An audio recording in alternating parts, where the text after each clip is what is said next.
Marie-Pierre Demont, bienvenue dans mes petits coups de gueule pour remettre de l'humain et de l'happy impact dans ce monde à l'envers.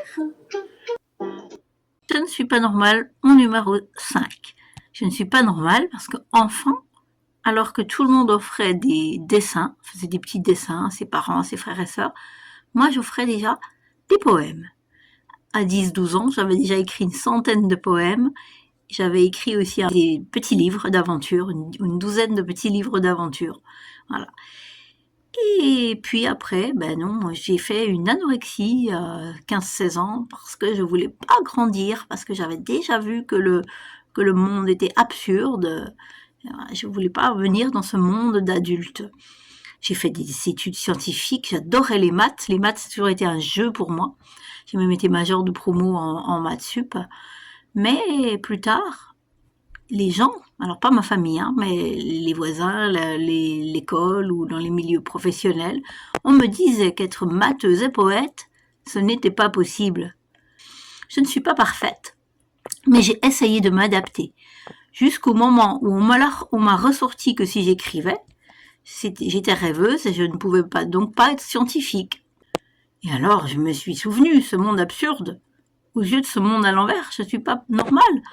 On me dit que je ne peux pas être ce que je suis. J'adore écrire de la poésie, et j'adore les maths, et on me dit que c'est pas compatible. Alors on me réexpliquait que je ne pouvais pas être qui je suis. Mais quelle horreur!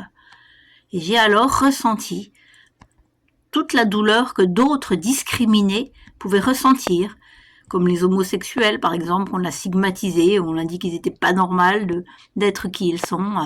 Voilà. J'ai compris ma neuroatypie à plus de 40 ans, et les HPI peuvent être tout ce qu'ils veulent, donc c'est tout à fait normal d'être matheuse et poète, mais aux yeux de la société conformiste, cela ne l'est pas, elle n'aime pas ça.